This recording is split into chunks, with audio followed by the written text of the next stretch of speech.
Graça e paz. Sejam todos muito bem-vindos. Nós começamos a falar algo aqui, começamos a louvar e adorar algo que eu quero enfatizar. Por isso estou pedindo para o louvor ficar aqui.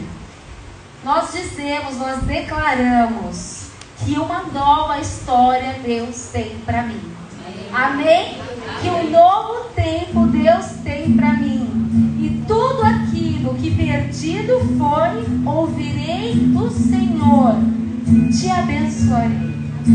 Você crê nisso? Você crê nisso na sua vida? Que hoje é tempo de uma nova história? Então vamos declarar só esse refrão. Porque tem tudo a ver com aquilo que o Senhor faz. Uma história Deus tem pra mim. Um novo tempo Deus tem pra mim. Tudo aquilo que perdido foi, ouvirei de sua boca e abençoarei. Uma nova história Deus tem pra mim.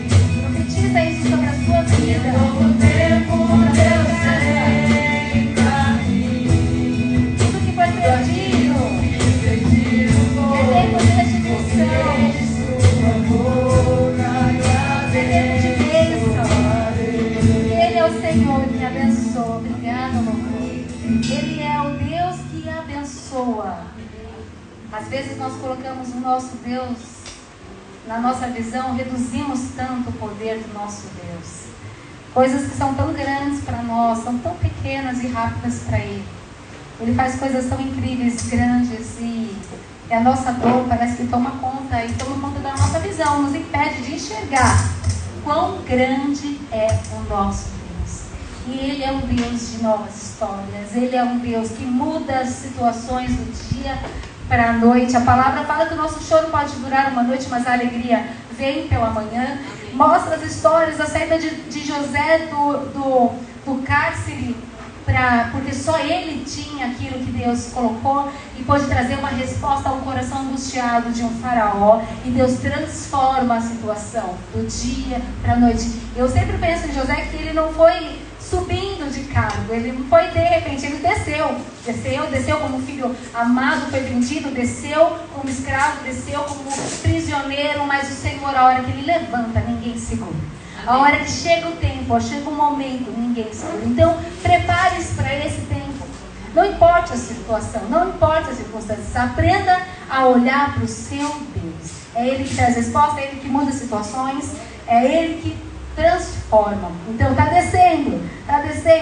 Até esses dias aí eu comentou algo assim, que ouviu alguém que fala: se você descer no fundo do poço, a boa notícia é que não tem mais para onde descer, não é? Então é só subir. Aprender a enxergar tudo de bom em todo o tempo. Vou usar o microfone como um pezinho, ó, funcionou. Mães, parabéns. Quantas mamães aí, não é? Quantas mamães, que delícia. E eu pensando nas mães, escutando os louvores, eu queria fazer uma coisa bem rápida com vocês. Você tá com a mamãe aí do lado? Tá pertinho? Ou tem a sua mamãe, depois só fala assim: era um hábito tão lindo que a gente foi se perdendo. Não sei quem tem esse hábito ainda. Eu gostaria de plantar, mas eu acho que já não dá mais. Quem sabe com os netos. Essa bênção. Bênção, mãe. Fala aí pro seu filho: Deus te abençoe, filho. Bênção, mãe. Bênção, pai, né? Mas hoje é dia das mães. Então, Deus te abençoe. Pai lá, meu pai já tá sacudindo o braço. Até no dia das mães ele quer estar na frente. Segura aí, pai. Bênção, mãe. Deus abençoe, meus filhos. Amém. A bênção dos nossos pais é muito importante, né? Hoje eu quero falar com vocês sobre um assunto que tem a ver com o que a gente cantou, que é: levante-se, o tempo de lamento acabou. Você crê nisso? Está pronto para levantar?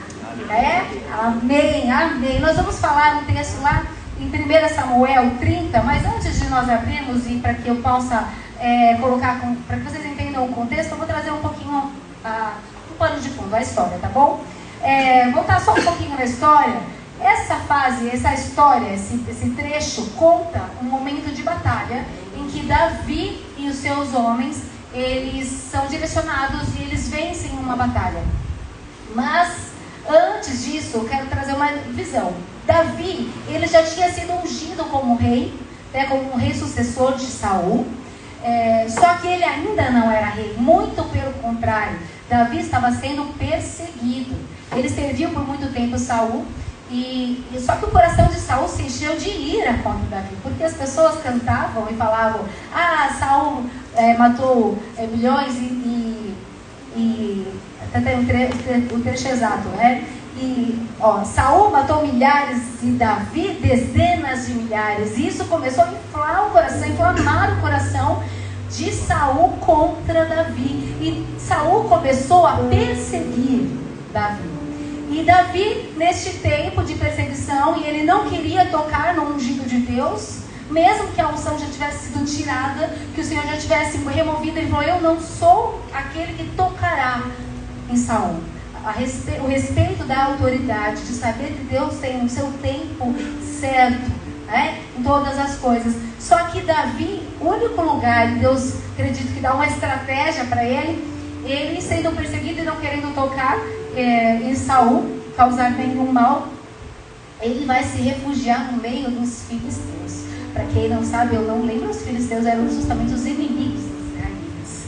Imagina, né, uma situação dessa, você chegar ao ponto de ir se esconder com toda a tua família, com homens que se agregaram ali a ele, no meio de um povo que diante de uma guerra iria te matar. Então ele entra ali e ganha a confiança do rei amalequita, do rei ali dos filisteus. E ele começa a fazer batalhas a favor, né? E o rei começa a acreditar nisso e começa a deixar com que ele ficasse à vontade. Ele começa a ganhar a confiança do rei. E ele fala assim: olha, tome a cidade de Ziclac para você e para todos os seus 600 homens e família. Fique ali e enquanto você está na terra. Então fala que ele ficou em torno de 1 ano e 4 meses dentro do território inimigo. O Senhor usa até os inimigos para nos abençoar quando Ele quer. Quando Ele faz, nem o inimigo nos toca, nada nos toca. Então tudo isso mostra o cuidado de Deus. E então quando acontece uma batalha pela primeira vez ali, que era exatamente os amalequitas contra os israelitas, o rei confiava em Davi e queria que Davi e seus homens lutassem junto com eles a favor dos filisteus, porque o rei acreditava assim: nessa altura os israelitas já devem odiar tanto Davi, porque ele virou de lado, ele mudou o lado, então ele já deve odiar tanto Davi que ele não vai ser mais aceito ali, ele já faz parte de nós, né? Só que o comandante do povo amalequita falou: de jeito nenhum nós deixaremos Davi e seus homens lutarem a nosso favor, porque no meio da guerra ele pode se virar contra nós. E existe forma melhor para ele reconquistar a confiança do povo dele se ele fizer isso? Então o comandante se ira nessa situação e manda Davi e os seus homens embora. É aí que entra a história de 1 Samuel 30, que eu quero ler com vocês. Começa com o versículo 1. 3 dias depois, quando Davi e seus homens chegaram... A minha versão é NVT... ótimo. 3 dias depois, quando Davi e seus homens chegaram à cidade de Ziclac, viram que os amalequitas haviam invadido e queimado a cidade. Não mataram ninguém, mas tomaram como prisioneiros as mulheres, as crianças e os demais e foram embora. Quando Davi e seus homens viram a cidade queimada e se deram conta do que havia acontecido com suas mulheres, seus filhos e suas filhas, lamentaram e choraram em alta voz até não aguentar mais.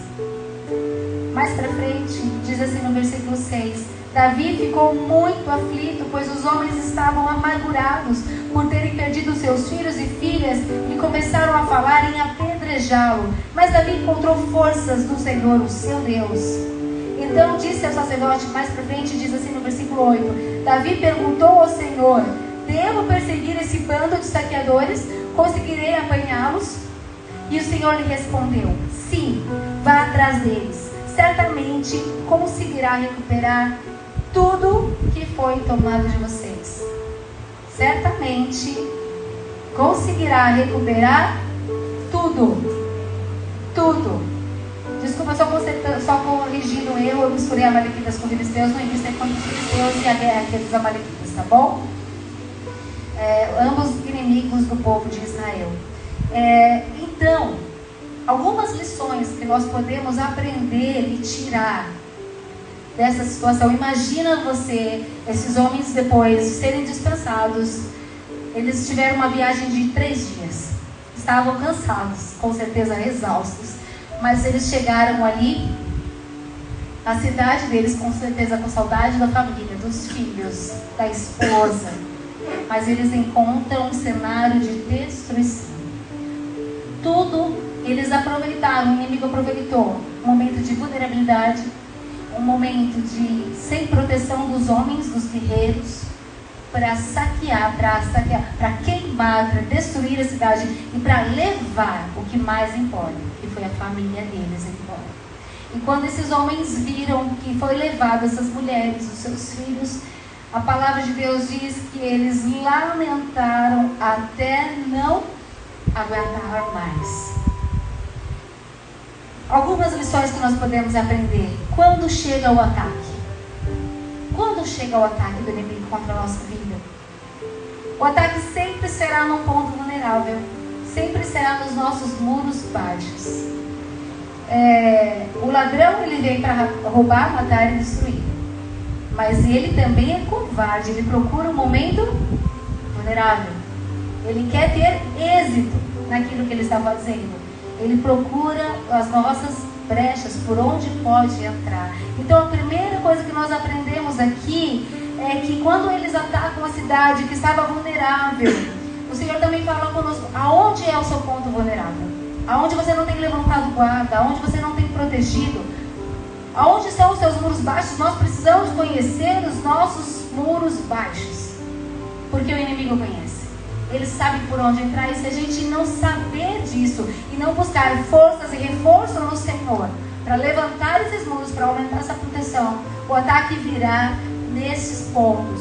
Então, aprenda isso, precisamos conhecer mais. Atente para a sua vida. Onde são os seus pontos frágeis? Onde estão os seus pontos de insegurança? Talvez a dependência de alguém. Talvez um sentimento que te deixa inseguro, cheio de medo, né? O inimigo, ele sempre vai atacar. Ele está sempre ao nosso derredor, procurando uma oportunidade. Ele procura oportunidades. Segunda lição que nós aprendemos com isso, com esse texto, é que quando nos damos conta do que aconteceu, você já, imagino que todos nós, né? Quando nós sofremos um ataque, quando nós temos as nossas perdas, aquele angústia que bate no coração, aquela dor que invade o nosso peito, como nós agimos quando vem e quando nós nos damos conta: perdi minha empresa, tive que fechar, perdi meu emprego, perdi minha família, eu fui traído. A dor, o sentimento. Aqui fala que eles lamentaram e choraram até não aguentar mais. Até não aguentar mais. E tem hora que a gente lamenta as nossas perdas e a gente fala assim: eu já não aguento mais lamentar. Não é verdade? Fala: eu já não aguento mais chorar por isso. Quando isso vai mudar, eu não aguento mais. Porque o lamento também nos desgasta. O choro também leva as nossas forças. Só que estes homens, eles tiveram uma posição. Eles começaram, depois de se lamentar muito, eles começaram a procurar culpados. E às vezes a gente faz a mesma coisa. Quando dói demais, quando nós estamos cansados, começamos a procurar culpado. A culpa foi de quem? Quem me fez esse mal? Foi essa pessoa? Foi isso? Foi essa situação que foi fechada? Nós viramos em pessoas. E nesse caso, os homens os homens miraram em Davi e começaram a desejar apedrejar a Davi. Davi tinha culpa, mas eles culparam a Davi. E a gente, quando está em um momento de dor, a gente é movido pelos nossos sentimentos, pelos nossos medos. Nós não somos mais movidos pela razão, pela compreensão. Nós já estamos tão desgastados que o que nós sentimos se torna verdade, se torna real, e começamos a culpar. No versículo 6 fala: os homens estavam tão amargurados. Olha a força, o poder da amargura. Você quer descontar isso em alguém, você quer devolver, né? Eles estavam tão amargurados por terem perdido seus filhos e filhas e começaram a falar em apedrejar Davi. A dor vem, o ataque vem, vem o lamento, vem o choro. Se nós procuramos culpados, nós precisamos olhar para Jesus e parar de olhar para a nossa dor. A palavra de Deus diz assim que quem quiser me seguir, negue-se a si mesmo, tome a sua cruz e siga-me. Esse negue-se a si mesmo, ele tem o sentido de não seja movido por você, não seja governado por você, mas seja governado por Deus. Porque nós somos governados pelos nossos sentimentos, por como nós sentimos, por como nós temos a percepção de uma situação. Não é o real, é o que sentimos, o que se torna tão verdadeiro para nós. Mas ele fala: negue-se a si mesmo, tome a sua cruz diariamente. E aí me siga, né? Então ele fala: coloca, transfere o governo para o Senhor. Não seja você, mas seja Ele no governo. Não deixe as suas emoções tomarem mais força do que elas devem tomar, né? Mas outra lição que nós aprendemos é o lugar aonde encontramos forças. Onde encontramos forças? Será que nosso primeiro refúgio é o Senhor? Será que diante de uma má notícia é o Senhor que nós buscamos?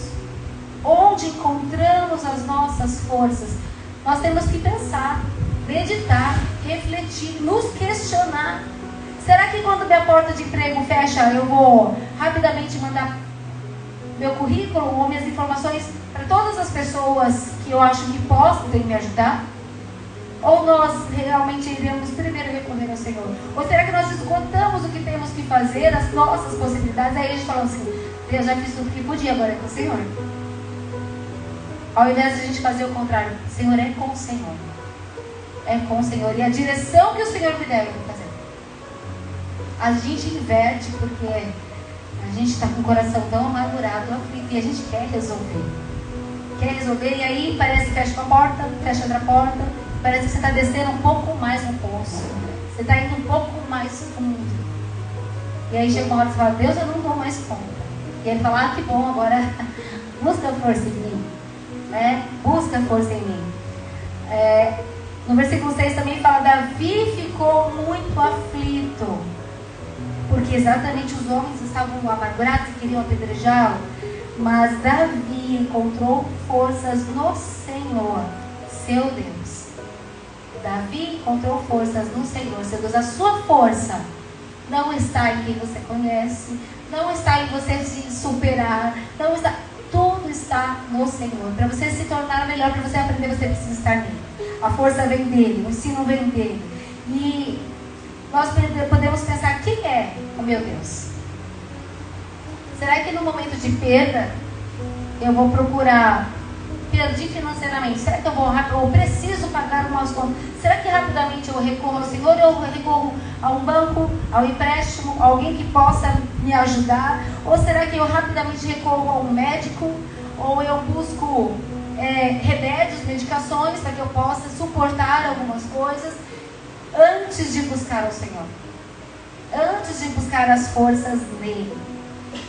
Em Isaías 49, versículo 9, diz assim: o Senhor dá forças aos cansados e vigor aos fracos. A força vem dele, o renovo vem dele.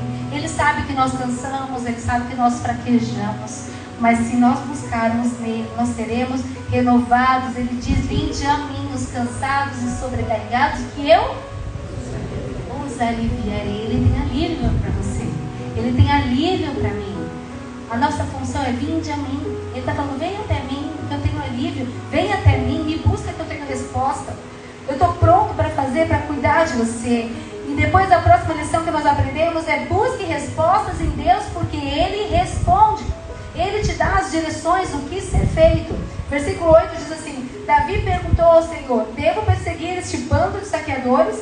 Conseguirei apanhá-lo? E o Senhor respondeu: sim, vá atrás deles. Certamente conseguirá recuperar tudo que foi tomado de vocês. Vá atrás deles. Levante-se. O tempo de lamento acabou. Já deu. Você ainda está se lamentando? Busque forças no Senhor. Busque a direção dele. Levante-se e vá atrás deles.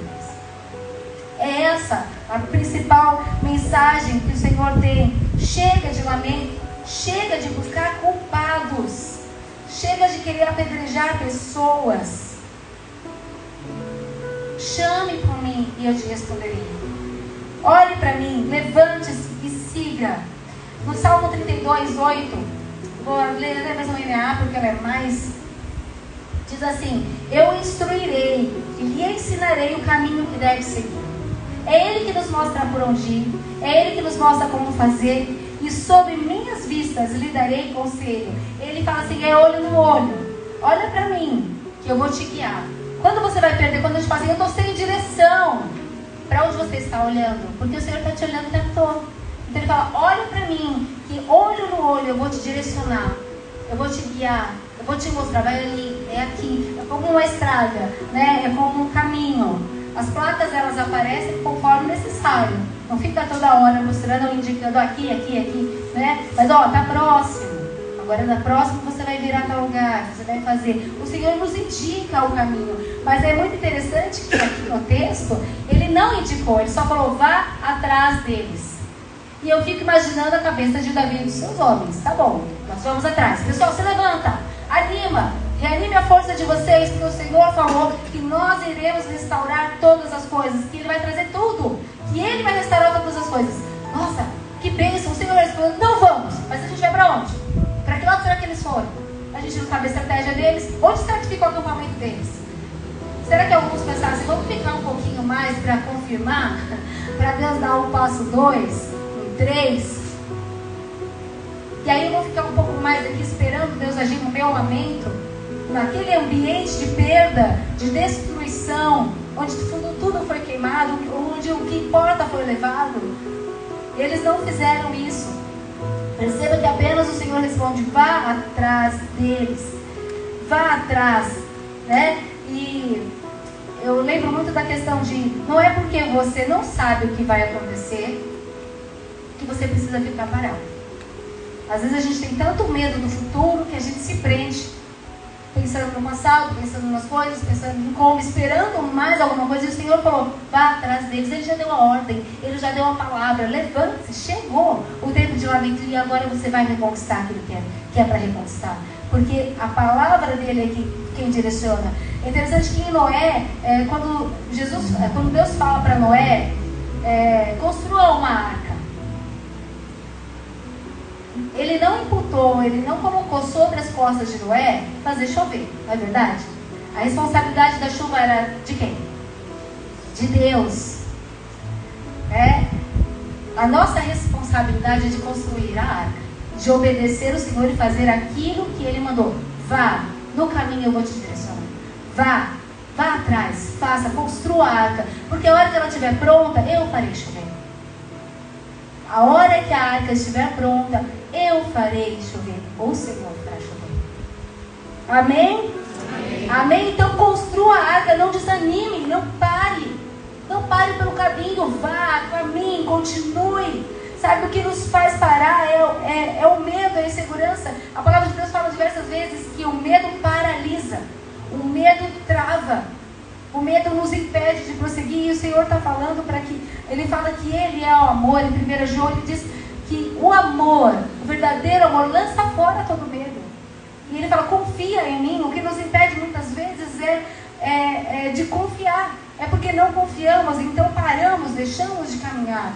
Então, nós devemos seguir, ir atrás deles. E Davi, quando foi atrás deles, ele não sabia para onde ir. como encontrá-los, mas ele seguiu a ordem de Deus. Deus te deu uma ordem. Ele já falou, acabou, levante-se, caminhe. Prepare-se, faça, caminhe. Deus te colocou um chamado missionário para outra região, vai estudar. Vai estudar a língua daquele lugar, o povo daquele lugar. Deus colocou um chamado na tua vida, ou colocou um desejo para que você faça algo profissionalmente. Caminhe nessa direção, aprenda, se prepare, faça. O Senhor vai te trazer as estratégias. Cuide de você. Faça nova. Perdeu amigos, desenvolva. Caminhe. Ele fala, levanta e vai. Continue seguindo. Porque no caminho eu te trarei respostas. E no caminho o que acontece? Acontecem duas situações. Acontece que dos 600 homens, 200 estavam exaustos demais para continuar, para atravessar o ribeiro. E Davi permitiu que eles ficassem para trás, cuidando das bagagens e descansassem. Às vezes tem pessoas que estão caminhando com a gente e que elas não vão conseguir continuar. E às vezes a gente pensa assim, poxa, mas meu pai, minha mãe, meus amigos, eu ainda estou em batalha, mas eles me deixaram pelo caminho, eles estavam exaustos, sabe? Deus permite às vezes que algumas pessoas saiam, que elas descansem por um tempo, para que a gente aprenda a depender de Deus. Porque senão a gente começa a depender da frota que está com a gente, do apoio que está com a gente, e ele fala, olha para mim, a vitória não está nas pessoas, está em mim. E o Senhor nos chama a isso. Então, mesmo eles sem saber para onde eles estavam indo, a frota deles foi diminuída. E lembrando que eles iam ter que enfrentar uma batalha, uma guerra para reconquistar seus filhos e suas mulheres, não é mesmo? E eles ficaram, porque Davi permitiu. Ele entendeu que a força vinha do Senhor e que se esses homens não eram para estar junto, o Senhor não saiu do controle. Quando as coisas saem do nosso controle, é fácil? A gente parece que Deus, o Senhor perdeu o controle. Não, eu estou colocando as coisas no lugar. Eu estou ajustando, tirando, movimentando. Não está no teu controle, mas está no meu. E é no controle do Senhor que quando vem aquela situação diferente e a gente não sabe como agir, Ele sabe, Ele faz. Então, não faça conexões com pessoas esperando algo em troca. Não faça conexões pensando que a bênção e a ajuda vai vir através de alguém. Conecte com Deus. Não coloque a sua confiança no homem, mas em Deus. Ele tira os nossos apoios para nós olharmos somente para Ele. Há tempo certo para todas as coisas. Fique tranquilo. Prepare-se para aquilo que Ele falou e disse para você. Prepare-se. A direção veio no caminho. Fala no versículo 11 que no caminho encontraram um rapaz egípcio num campo e o levaram até Davi. Para resumir, este rapaz era escravo de um dos amalequitas, de um dos que participaram e que destruíram ali a cidade e levaram embora. Só que esse homem estava tão doente que o seu senhor resolveu deixá-lo no caminho.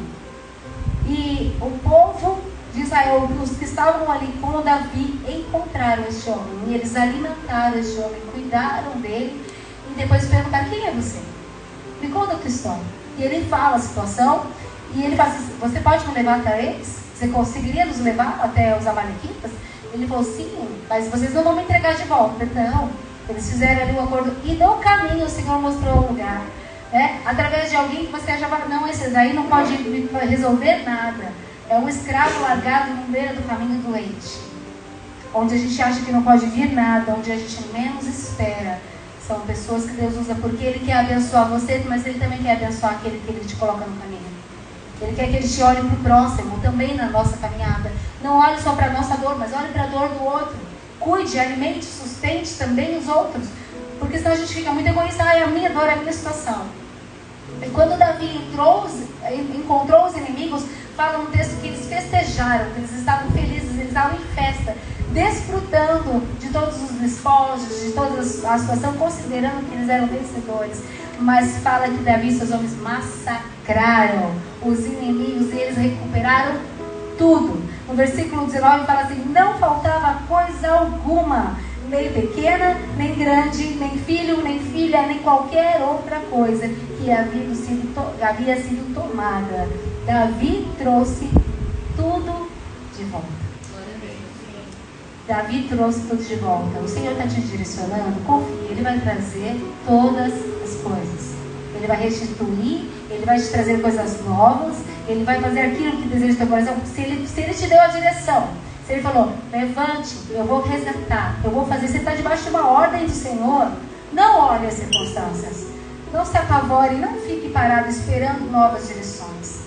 Quero que vocês fiquem, por favor, de pé, para que a gente feche com um tempo de oração. Só para finalizar, não sejamos nós egoístas também.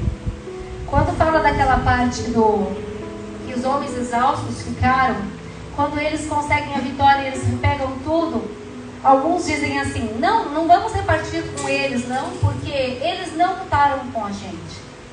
Me lembra aquele louvor, né?